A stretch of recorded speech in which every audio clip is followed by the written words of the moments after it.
Nous allons découvrir la manipulation des repères dans le logiciel InDesign CS5. Le repère est un élément clé pour la construction d'une mise en page précise. Premier type de repère que nous allons détailler, les repères commentés. Pour ce faire, nous allons cliquer sur le bouton qui est ici, qui me permet de créer un bloc image. Nous reviendrons sur la gestion, la manipulation des blocs dans une leçon ultérieure. Je clique sur l'outil et je dessine mon bloc. Voilà. Alors imaginons que nous désirons positionner ce bloc au centre de notre page. Pour ce faire, nous allons prendre l'outil de sélection qui me permet également de déplacer les blocs. J'amorce mon déplacement en cliquant, en glissant sur mon bloc et je constate qu'à partir du moment où mon bloc est situé au centre de ma page, deux repères apparaissent à l'écran. Un repère horizontal, un repère vertical. Ce sont les repères commentés. Donc les repères commentés, comme vous pouvez le constater, m'aident à positionner mon bloc. Deuxième exemple, deuxième cas, je crée un second bloc image. Maintenant, l'idée serait d'aligner ce bloc avec celui-ci par la gauche. Je vais prendre mon outil de déplacement, amorcer le déplacement et vous allez constater qu'à partir du moment où je suis positionné dans la continuité gauche du bloc précédent, j'ai un repère commenté, une barre verte qui apparaît à l'écran. Donc, les repères commentés m'aident au niveau positionnement de bloc, mais m'aident également pour la gestion des alignements. En effet, je peux aligner à gauche, à droite, en haut, en bas, ou par le centre. Donc c'est bien utile, c'est pratique ce système de repères commentés, mais cela peut devenir aussi gênant, puisque les commentaires s'appliqueront à toute manipulation de bloc. Donc si vous voulez désactiver cette fonctionnalité, deux possibilités, soit vous cliquez sur le bouton dynamique qui est ici, vous retrouverez ici dans la liste déroulante repères commentés, vous pourrez donc désactiver vos repères commentés par le bouton, soit vous passez par le menu affichage, affichage, grille et repères, et vous avez ici repères commentés. Vous remarquez au passage qu'il existe un raccourci clavier, CTRL-U sur PC ou POM-U sur Mac. Je vais à présent supprimer mes deux blocs. Voilà pour les repères commentés. Autre type de repères, les repères que l'on va qualifier de classiques ou guides. Ce sont également des repères qui vous serviront de référent et qui faciliteront le placement et l'alignement d'objets sur votre page. À noter que ces repères ne seront pas imprimables par défaut. Pour créer un guide, nous allons nous positionner sur la règle horizontale ici et nous allons cliquer, glisser sur notre page afin de générer donc notre repère. Le repère est toujours sélectionné. Si je le désélectionne, je constate que sa couleur est la suivante. Il est tout à fait possible de modifier la couleur des repères. En effet, cela peut être gênant d'avoir telle couleur si le fond a une couleur similaire. Donc comment modifier la couleur d'un repère? Eh bien c'est simple. Il suffit de passer par le menu page et d'aller dans repères de règles. Et ici, vous constatez que vous avez tout à fait la possibilité de changer la couleur de vos repères. Nous allons conserver ce qui est proposé par défaut, le cyan. Nous allons donc générer de nouveaux repères.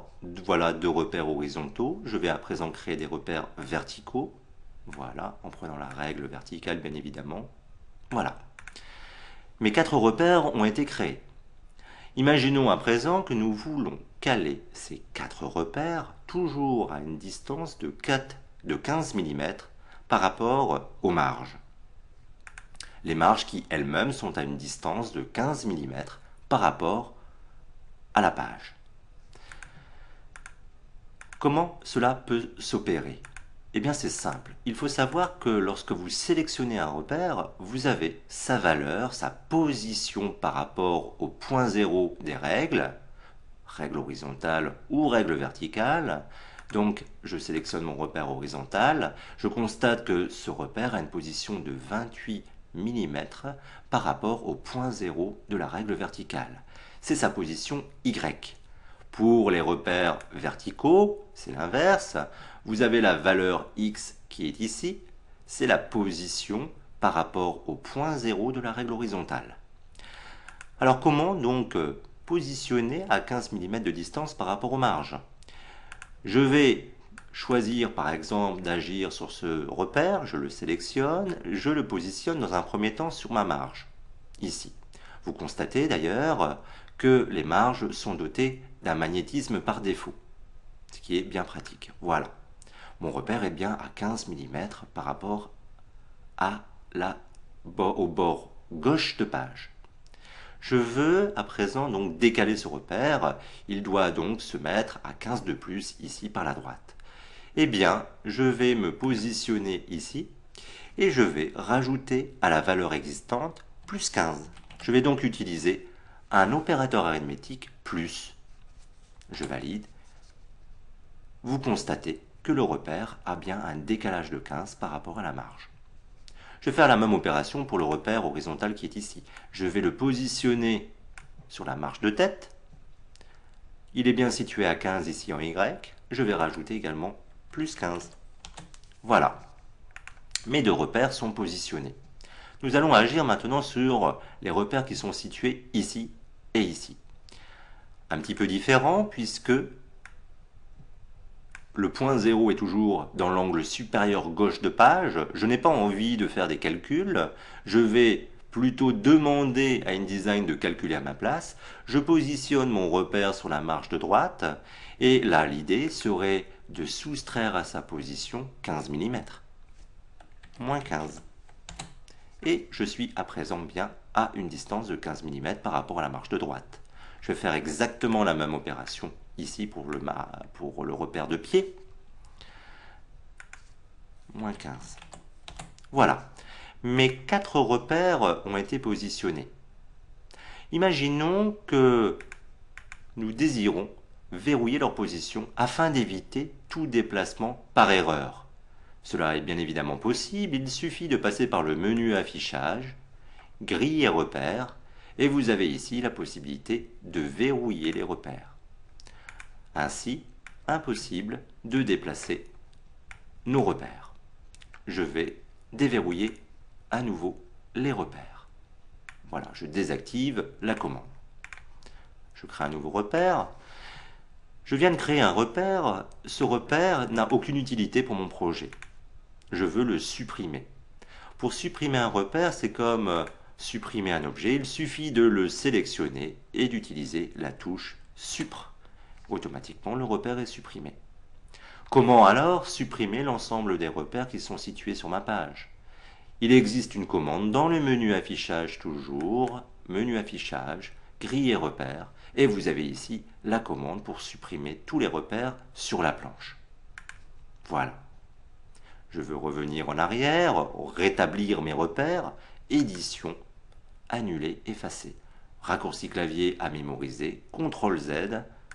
Voilà, je retrouve l'ensemble des repères. Il existe un deuxième type de guide. Ici, vous constatez que les repères que vous avez pu générer se limitent à la page. En effet, lorsque nous avons créé les repères, nous nous sommes positionnés juste au-dessus ou à côté de notre page. Et du coup, le repère se limite effectivement à la page. Eh bien, si vous vous positionnez à l'extérieur de page, ici, par exemple, je crée mon repère, vous allez constater que le repère va s'étaler, cette fois-ci, sur toute la planche de travail. Alors c'est bien utile, car lorsque vous travaillez, par exemple, sur des pages en regard, des pages en vis-à-vis, il peut être intéressant d'avoir un repère qui court sur toutes les pages, sur votre double page. À titre d'exemple, nous allons ouvrir un document qui applique ce principe. Fichier ouvrir, double page ROM, voilà le document. Vous constatez que j'ai créé ici un repère sur la marge extérieure ici également, nous avons affaire à une double page et nous avons ici un repère qui s'étale sur toute la longueur des deux pages, qui court sur nos deux pages. Il a suffi tout simplement de cliquer et de glisser en prenant la règle à l'extérieur de page. Ces repères, bien évidemment, sont très utiles car ils vont me permettre de caler précisément des éléments qui doivent s'appliquer sur les deux pages. Je vais activer par exemple ici la palette, le panneau calque, puisque ce document a été généré avec un principe que l'on verra dans une prochaine leçon, le principe des calques. Je vais activer tous les éléments. Voilà. Et vous constatez qu'effectivement, vous avez en marge de tête ici des éléments qui sont dans une continuité. Donc les repères qui filent sur toute la longueur des pages sont bien utiles pour caler ces éléments. Je vais fermer à présent ce projet qui ne nous a servi qu'à titre d'exemple. Et revenons sur notre premier document. Il existe une technique qui vous permettra de créer très rapidement ce que l'on appelle une grille de repères. Avant cela, nous allons effacer tous les repères existants. Retournons dans le menu affichage, griller repères, supprimer tous les repères sur la planche. Voilà. Nous allons créer un quadrillage de repères, une grille de repères. Pour ce faire, nous allons dans le menu page. Et vous avez ici une commande, créer des repères. Je clique sur cette commande. Une boîte de dialogue apparaît à l'écran. Nous allons cocher l'option aperçue qui nous permettra, avant validation, de contrôler l'effet, de contrôler nos actions dans la boîte. Je coche aperçu. Et nous allons décider de créer des repères en partant comme base des marges. Voilà, je me fixe, les repères vont être générés en partant des marges. Je vais créer 5 rangées de repères. Je constate qu'effectivement, j'ai une série de repères qui se génèrent. J'ai également entre chacun des repères ce que l'on appelle une gouttière, c'est-à-dire un espacement, qui peut être réglé ici. Je vais choisir 4 mm d'espacement. Je vais à présent gérer mes colonnes. Je vais en mettre 4 avec également une gouttière de 4 mm. J'ai créé un quadrillage de repères. Alors c'est bien pratique car cette technique est utile. Elle vous permettra de constituer une sorte de matrice qui vous aidera rapidement à agencer vos blocs sur la page, puisque tous les repères sont magnétiques. En effet, il me sera aisé de créer rapidement des blocs en me fiant à ce maillage que j'ai réalisé à travers le principe de la grille des repères, comme cela.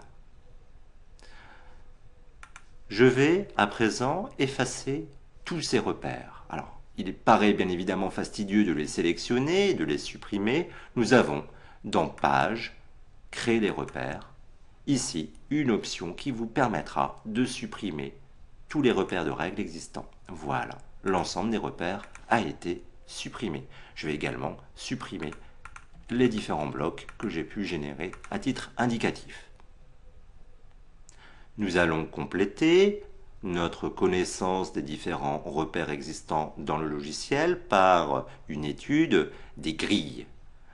Les grilles vont permettre de créer un papier millimétré en fond de page. Pour afficher une grille, menu affichage, grille et repères, et ici, j'ai la possibilité d'afficher une grille du document. Voilà, nous avons donc affaire, bien évidemment, à un papier millimétré. Cette grille peut être magnétique.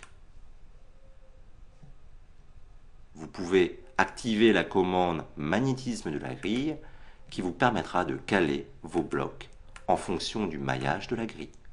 Vous voyez que mon bloc est attiré par les mailles de la grille. Alors ça peut être très contraignant quant au positionnement de bloc. Nous allons désactiver la grille. Affichage, grille et repère, magnétisme de la grille, nous désactivons le magnétisme. Vous constatez que cette grille est constituée de grands carrés qui sont eux-mêmes subdivisés en petits carrés. Il est tout à fait possible de jouer de régler le pas, c'est-à-dire la taille des grands carrés et de décider du nombre de subdivisions. Pour cela, vous allez dans les options du logiciel, c'est-à-dire édition, préférences, et je vais choisir ici comme type de préférence les préférences de grille. Une boîte s'ouvre et ici vous constatez qu'il est tout à fait possible de régler la grille du document. Je peux, pour des raisons de lecture, jouer sur la couleur de ma grille. Et j'ai ici la possibilité de définir le pas de la grille, le pas horizontal et le pas vertical, c'est-à-dire la largeur des grands carrés. Je vais choisir un pas de 20, 20 à l'horizontale, 20 à la verticale. Ici, j'ai tout à fait la possibilité de définir le nombre de subdivisions. Je vais choisir une subdivision à 10. 10 à l'horizontale, 10 à la verticale. Je laisse cette option active, grille en arrière-plan, c'est-à-dire en fond de page. Je valide. Alors, vous constatez qu'effectivement, vous avez vos grands carrés qui se sont étroitisés. Ils ne font plus que 20 sur 20 alors que leur valeur d'origine était de 28 sur 28. Mais vous constatez également que les subdivisions n'apparaissent pas forcément. En effet, tout dépend de votre facteur de zoom. Si je zoome sur une zone, je constaterai qu'effectivement, mes subdivisions sont bien en place. Donc tout dépend de votre zoom quant à la finesse du maillage de votre grille. Donc cette méthode de travail peut être une contrainte, comme nous l'avons dit, puisque vos placements et positionnements seront contraints par cette grille qui peut être magnétique. Nous n'allons donc pas utiliser cette grille. Je vais la désactiver. Menu affichage, grille et repère, et je vais masquer la grille du document. Voilà.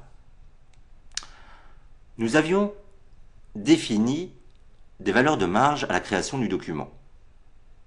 Alors il est bien sûr possible de retrouver ces valeurs dans une boîte.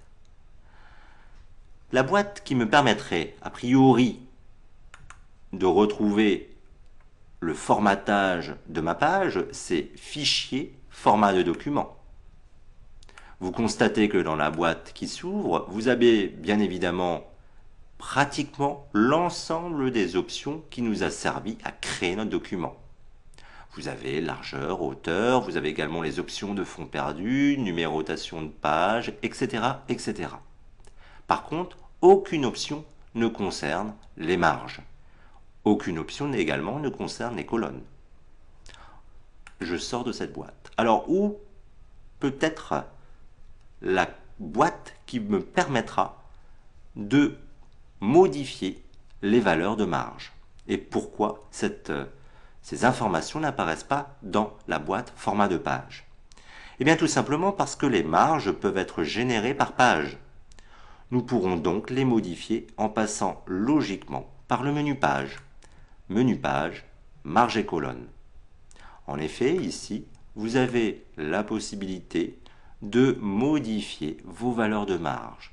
Je vais à présent choisir comme marge tournante, donc je chaîne ici, une valeur de 10.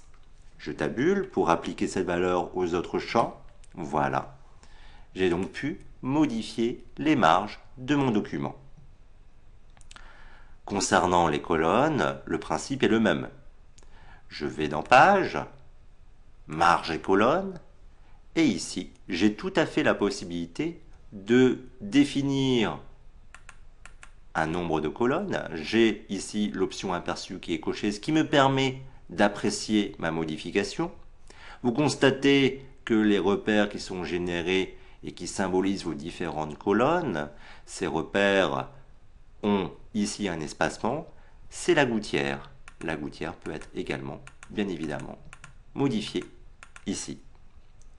Donc les colonnes vous aideront au placement de vos blocs, mais attention, bien évidemment, ces marqueurs chargent quelque peu votre page.